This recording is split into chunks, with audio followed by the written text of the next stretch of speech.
This is a special presentation from WAAY 31 Sports, your home for the SEC. Every November, time stands still for one game. The state of Alabama is split right down the middle as cries of War Eagle and Roll Tide echo from Auburn to Tuscaloosa. Records and rankings mean nothing when the Crimson and White clash with the Burnt Orange and Navy. The Tide need a win to make the playoffs, and the Tigers couldn't be happier to play spoiler. It's the 89th meeting of the Iron Bowl preview from Zaxby's. The battle for Bama starts right now. There is nothing quite like it. It's the biggest game in the state and one of the biggest, if not the biggest, in all of college football. This Saturday, Auburn and Alabama will meet for the 89th time, and while this game may not decide who's going to Atlanta, it won't stop these teams from playing like there's no tomorrow. Welcome into the Battle for Bama Iron Bowl special alongside Trevor Denton. I'm Max Cohan, and Trevor, this is the one we've been waiting for. Yeah, you can already tell from some of the trash talk from the players this week that this game means just as much as it always has, of course, even without those SEC title implications, Max. Yeah, Trevor, and in the last few years, this game has followed a similar formula. Alabama needs to win to make the playoff, and Auburn couldn't be happier to play spoiler, but the Tide's plans took a turn on Saturday, and now heading into their first Iron Bowl without Nick Saban since 2006, the Tide have taken an interesting path to the final Saturday in November. The Kalen DeBoer era couldn't have started much better for Alabama. Hosting Western Kentucky in Week 1, Jalen Milroe threw for 200 yards and 3 touchdowns on just 9 attempts, sending Ryan Williams to the end zone on his first 2 collegiate receptions. Milroe would finish the game with 5 total touchdowns in the 63-0 win. Week 2 would see Bama bring it again as the Tide rolled over USF 42-16. Alabama only led by 1 point entering the fourth, then they scored 4 touchdowns in the final period, giving them the 26-point victory. The Tide hit the road in Week 3, traveling to Camp Randall Stadium for a clash against Wisconsin. But for the third straight Saturday, no one could hold Bama down. Milroe had his second 5-touchdown performance as DeBoer's squad entered the bye week 3-0 with the 42-10 dub. The squad would wrap up September with a dogfight at Bryant-Denny. In this top 4 battle between Alabama and Georgia, the Tide would pull off the upset as Milroe had nearly 500 yards of total offense, including a go-ahead 75-yard touchdown to Ryan Williams with just over 2 minutes left in the game. The Tide hung on to win 41-34, taking the top spot in the AP poll. But what comes up must go down, and Alabama found that out the hard way. Playing an unranked Vanderbilt squad in Nashville, the Tide couldn't contain Diego Pavia and suffered their first loss to the Commodores since 1984, 40-35. Things didn't look right again the next week when Milroe was picked off twice against South Carolina. Still, the Tide found a way to gut that one out, 27-25. But they wouldn't be so lucky their next time out. Milroe was picked off twice again as the Tide suffered their second Tennessee travesty of the season, falling to the Volunteers 24-17. That's when people started to count the team out, but then they turned things around. Back on Saban Field, the Tide shut out a ranked Mizzou squad 34-0, but Milroe still didn't look right, held to just 1 rushing touchdown in the contest. But the next week was a different story.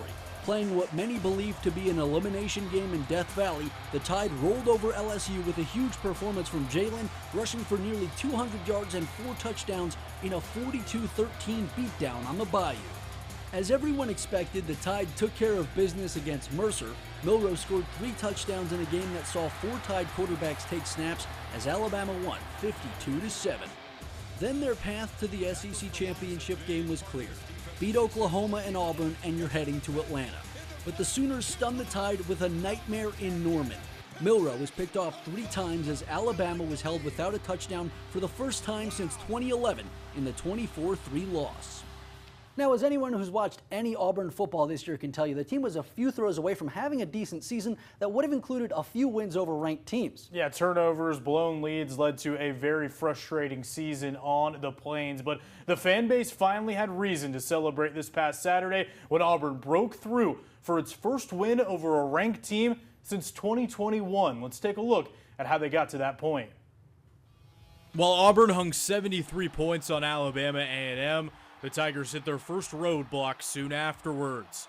Peyton Thorne threw 4 interceptions in a 21-14 loss to Cal, that took the air out of Jordan Hare. That led Hugh Freeze to switch over to Hank Brown at quarterback, but that move did not provide a cure for the turnover bug. Brown gave it away 3 times in a loss to Arkansas in the SEC opener. With Thorne now back as the starter, the Tigers showed fight against ranked teams in Oklahoma, Georgia, and Missouri, but they couldn't make the critical plays when it mattered most, getting outscored 42-10 across those fourth quarters. Auburn finally broke through on the final weekend of October. Jarquez Hunter ran for 278 yards in Lexington as the Tigers beat Kentucky for their first SEC win in nearly a full calendar year. The offense got humbled again quickly, though, mustering just 7 points in their first ever loss to Vanderbilt at home. Auburn entered its final bye week with a 3-6 record, but they came out of it with newfound confidence on offense. Freshman Cam Coleman scored 3 times in a win over UL Monroe, and then the team recorded its biggest win of the Hugh Freeze era. After 4 hours and 4 overtimes of football, Auburn took down number 15 Texas A&M, causing a sea of fans to descend onto Pat Dye Field. I think our kids have started playing with more of a will to win and believing that they can. Not sure exactly what caused that. I'd love to play some of those games over. I think we could be sitting here with 1 or 2 losses and feeling quite pretty good about the season, but we didn't get it done, but we did tonight. Now the Tigers will try to pick up their first win over Alabama since 2019. When looking at these squads, it's clear that Alabama is the better team this year, but Auburn has some weapons that could cause major problems on Saturday. The most obvious one is running back Jarquez Hunter. The senior has put together his best season of his career, surpassing 1,100 rush yards and scoring 8 touchdowns. Hunter has gone over 100 yards in 3 of his last 4 games, highlighted by a 278-yard performance against Kentucky. In the last Iron Bowl in Tuscaloosa, he ran for 134 yards. Of course, you can't forget that the Tigers have a young stud at wide receiver as well. Freshman Cam Coleman hauled in a touchdown in his first game at Auburn, but he's really turned things on late in the season with 5 touchdowns in his last 2 games, going over 100 yards in both contests. And while Keandre Lambert-Smith has been the guy all season long, Coleman is just 1 score behind him. And on the defensive side, Keldrick Falk has been a menace, racking up sacks and TFLs to help keep the Tigers in games time and time again. The sophomore edge rusher will be looking to send Jalen Milroe to the grass multiple times on Saturday.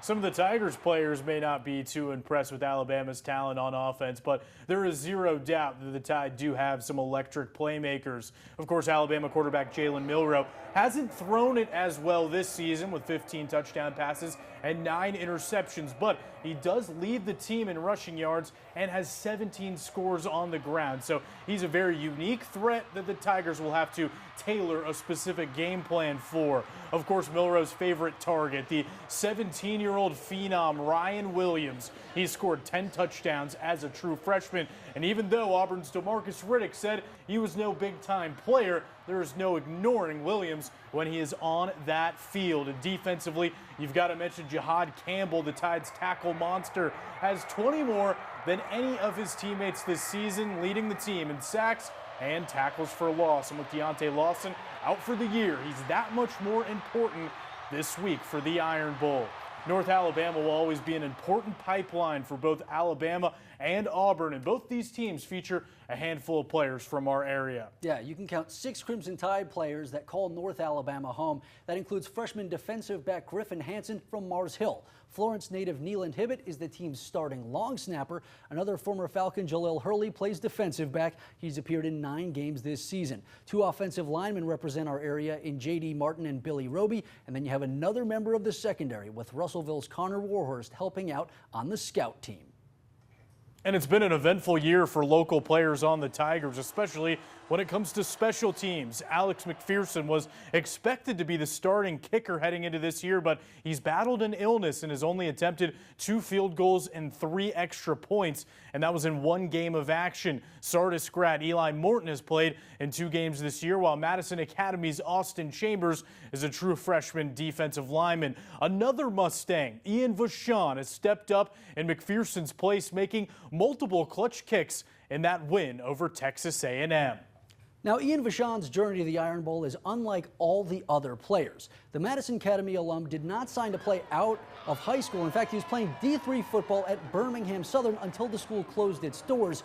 When he was forced to transfer, he thought his football days were done, but then Auburn called and he walked on. Vachon entered the season third on the depth chart behind preseason All-SEC kicker Alex McPherson and Towns Magoo, but he would get his shot against ULM, netting all 8 of his attempts. He was called on again last week against Texas A&M, drilling the game-tying field goal in the final seconds of the fourth in a game where Auburn would go on to upset the Aggies in quadruple overtime. Now, the lifelong Alabama fan will get to live out his dream of playing at Bryant-Denny Stadium, even though he'll be hoping for a Tiger win.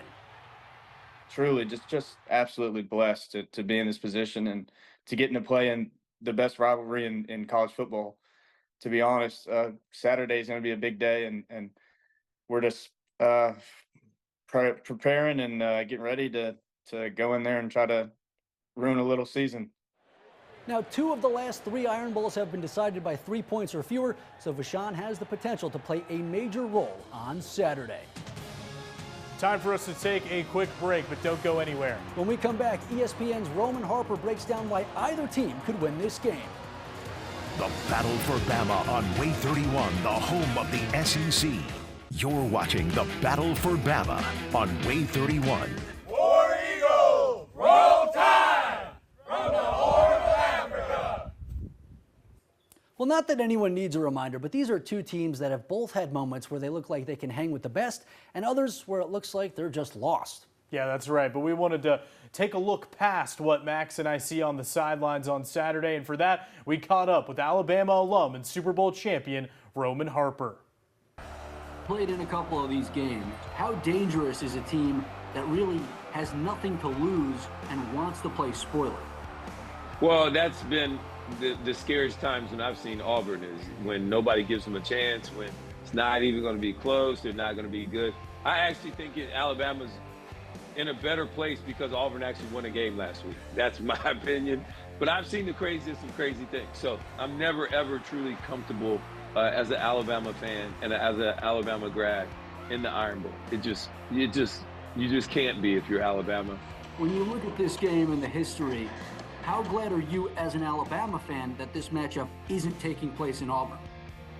Oh, well, you heard Nick Saban over the weekend. That place is haunted, bro. I second that big time. Like, I've been there. I've seen the wildest of the wildest. That's what that game is there. Looking at the season that Alabama's had, a lot of fans will be upset with a 3-loss regular season just because of how it is in Alabama. But you know how hard it is to win in college football. What would you say about what Kalen DeBoer's been able to do in his first season? Look, it's sad to say because I want to say that it would be a successful season, but it really wouldn't be because the way they lost and who they lost to. On top of when you beat teams like Georgia, when you beat a team like LSU the way you did, and then you follow it up with these disappointing losses, like that to me is where it's just like it's just not where it could be. When you look at the Auburn team, you take back a couple interceptions. It's a very different season on the Plains. How much do you think this team really could be dangerous, but their record and the losses that they've suffered maybe make people overlook them? I think that's exactly why people overlook them. But they lost a lot of one-score games. They've been close in every game at some point in time. Peyton Thorne hasn't been turning the football over as much as he did earlier this season. Like, all these things kind of help you figure out who you are. They also have a really, really good running back and some really, really good wide receivers. And their defense is pretty salty. And so Auburn has a lot of the fixings of a really great meal. They just don't know how to plate it all together in the right amount of time. So that's kind of where they've been at. But they can beat anybody, like I said before, when they play the way that they are capable of playing. But we'll have to see, because this is a game that both of these teams need desperately. And so the most desperate team is usually the team that wins. Isn't that right? Watching the Iron Bowl is one thing, but playing in it, that's what dreams are made of. Yeah, right after the break, you'll hear from 2 guys about just how special it is to play in the Iron Bowl in the state that you're from. The battle for Bama on WAAY 31, the home of the SEC. You're watching the battle for Bama on WAAY 31. Trevor, you've been to a lot of Auburn games this year, and one player in particular that's really stood out to many people, I know, including you, is Keldrick Falk. Yeah, that's right. It's really been a breakout season for the sophomore defensive lineman, and even when the team was struggling, he's been a dominant force for that defense, and he's really become the heartbeat of that unit on and off the field. I sat down with him to learn more about the state of the program in year 2 under Hugh Freeze. Fresh off a win over number 15 Texas A&M, Auburn is riding high into this year's Iron Bowl. Keldrick Falk thinks that momentum started with a win on the road at Kentucky. How much did finally getting that first SEC win under your belt, how much did that help the mood around the locker room and around this football facility? Man, it gave everybody confidence that we could, I mean, everybody knew we could play with anybody, but just to see that scoreboard in our favor gave us even more confidence. And we don't need to lose that, because confidence is one of the major things that you need in this conference. You don't have confidence, you don't have a win. You don't have a chance to win. While sitting at 5-6 isn't where the Tigers hope to be, Falk believes the program is trending in the right direction as they enter their most important game of the season. I don't think we're too far off as far as just because we're competing with the best of the best, and you know, we're in the games with some of the best teams in the country. We just got to finish those games when we have the chance to. I want to tell all the freshmen that's coming in this coming up year just to come in and work, because when you get here, we have a standard that we're gonna practice by. We're gonna go and handle our business by. And does it feel like you're one of those guys right now, one of those key guys that's responsible for upholding that standard at the moment? Yes, sir. Yeah, I'm definitely one of the guys that you know, feel responsible to hold up that standard. If I don't hold up the standard, then other guys feel like they don't have to. It's a good burden to have, just because I want to hold that standard. That standard is how we're going to get better in the long term. Well, I appreciate your time. It's been a lot of fun watching you this year. Yes, Good luck sir. with the rest of the Appreciate it. season. Thank you, man. Always jarring when you get called sir for the first time in an interview. That's how I know I'm getting old. But as he's getting older, continuing to be a focal point for the team, he said they're playing with confidence right now. You could definitely see that in that win over Texas A&M, Max. Yeah, this team is playing with confidence, and it probably makes Alabama fans feel a little bit concerned. Had they lost that game to Texas A&M, the feelings are a little bit different, especially because Alabama lost to Oklahoma. Absolutely. You really never know what's going to happen in the Iron Bowl. Yeah, it felt like the Tigers needed that win over Texas A&M to prove to themselves that, hey, we can compete with the big dogs. Up until that point, they'd had many close calls, many drives with the ball there at the end, couldn't get it done. Now they've gotten it done. They have proof of concept. We'll see if it carries over into the Iron Bowl. All right, stick with us. We've got right more after this break. You're watching the Battle for Bama on WAAY 31. You're watching the Battle for Bama on WAAY 31. In Alabama, the Iron Bowl is everything. Whether these teams are competing for a spot in the SEC championship game or just for bragging rights, it doesn't seem to matter. There is nothing quite like a meeting between the Tide and Tigers. On football fields around the state, kids dream of playing on the Saturday after Thanksgiving in Bryant-Denny or in Jordan-Hare, but only a select few actually get to do it. Yeah, well, we spoke to 2 North Alabama natives who not only got to play in the Iron Bowl, they scored. I was like, what is everybody, why is somebody talking about the Eagles, somebody's talking about, what is all that stuff? And that was kind of my youngest memory I remember. They sat me down, explained it to me, you know, and it just kind of grew from there. At some point, everyone in Alabama has to learn about the Iron Bowl. For North Alabama natives Kerryon Johnson and Nikita Stover, that lesson came at a young age. Every kid in Alabama, man, if you're a Alabama or Auburn fan, that's the game. That's the one you really want to play in. It's just a fun, physical, hard-nosed battle every single year where you never know who's going to win, and that's what makes it the best. While neither grew up rooting for the Tide or Tigers, both would find themselves in the center of college football's biggest rivalry. Stover in Tuscaloosa and Johnson in Auburn. Suiting up in the Iron Bowl is one thing, but scoring a meaningful touchdown is what dreams are made of. In 2006, Stover had his biggest Iron Bowl, hauling in 5 passes for 101 yards and a touchdown, but Alabama lost 22-15. But things were different in 2008.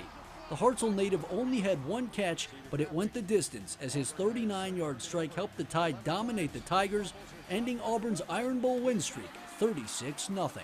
It capped off, my career. I was more of blocking guy, help spring runs, and, I catch them when they throw it to me. But just scoring in that game was a lot bigger than scoring in other games. Johnson had a little bit of a different experience. Alabama didn't want me to play offense, so for me that always gave me a little extra chip on the shoulder, is just to go out there and prove against their coaches and their coaching staff that didn't think I could do it, that I could. And he got his chance in 2017. With a spot in the SEC title game on the line, number 6 Auburn upset number 1 Alabama 26-14. Johnson opened the scoring with a passing touchdown to Nate Craig Myers and then put the Tigers in front with a 1-yard touchdown in the third. That game kind of, and it was for all the marbles. I mean, that was a big-time game for us my last year there, and you just can't compare that feeling to anything. That just doing it with those guys that I did it with and playing in that game with some of the best friends I have to this day, it was awesome. And even though their college days are behind them, the fires of this rivalry are still burning hot. We don't like to see them happy. At the end of the day, we don't like to see them happy. Their fan base doesn't like to see us happy. So if we're going to do what we got to do. If we can't get there, then they ain't getting there. If we're going to be sad in this state, everybody's going to be sad in this state. So that's the kind of mindset you always have to have going into that game.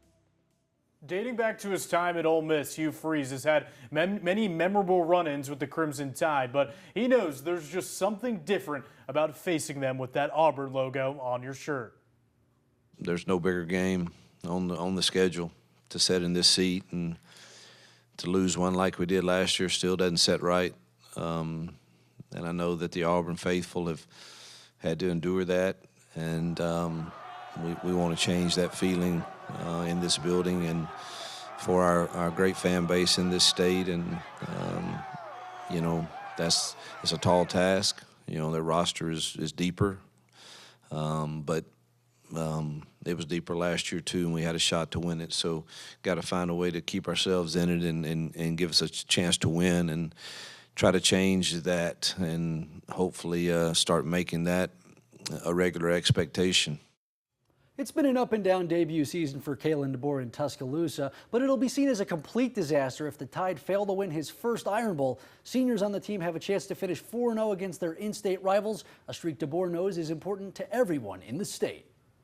365 days of the year, ever since I've been here, I think I hear about it every day, and so understand what it means and the excitement, and we have to put and learn from last week and be better because of it, and turn the page and get ready to practice tomorrow, and do everything we can to be successful on Saturday.